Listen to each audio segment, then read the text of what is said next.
बहुत समय पहले की बात है। एक वृद्ध हकीम हिमालय की पहाड़ियों में एकांतवास में रहते थे। वे जड़ी बूटी की विद्या में विशेषज्ञ थे और उनकी ख्याति दूर दूर तक फैली हुई थी। एक दिन एक युवा पुरुष दुखी भाव से उनके पास आया।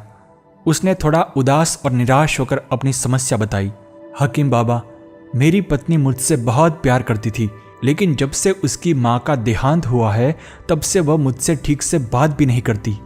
हकीम बाबा ने कहा, बेटे, निकट के सगे संबंधी का देहांत भावनात्मक लोगों के लिए सहन करना कठिन होता है, लेकिन बाबा, उसकी माँ के देहांत के 6 महीने हो गए हैं। युवा पुरुष अपनी व्याकुलता छिपा नहीं पा रहा था।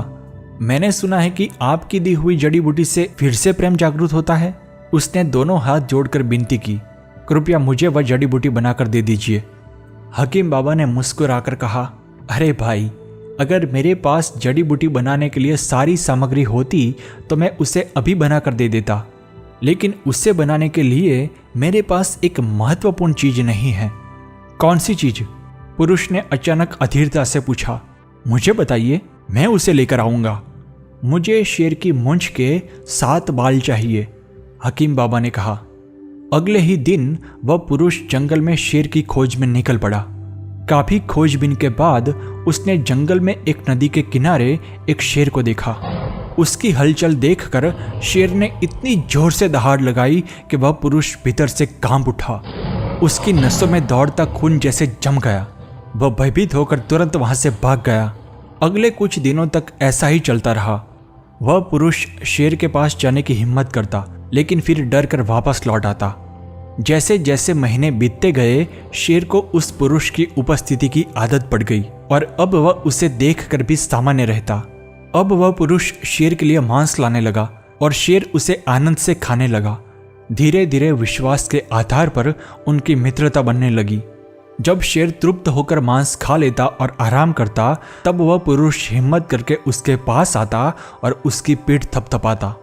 धीरे धीरे एक दिन ऐसा भी आया जब उसने साहस करके शेर की मूंछ से 7 बाल निकाल लिए। अब वह और देरी किए बिना सीधा हकीम बाबा के पास पहुंचा। बाबा, मैं शेर की मूंछ के 7 बाल ले आया। बहुत बढ़िया। यह कहकर हकीम बाबा ने उन 7 बालों को जलते हुए अग्निकुंड में फेंक दिया। अरे अरे, यह क्या किया? वह पुरुष गुस्से में तमतमा उठा। आपको जरा भी अंदाजा नहीं है कि मैंने इन बालों को पाने के लिए कितनी मेहनत की है, और आपने उसे जला दिया।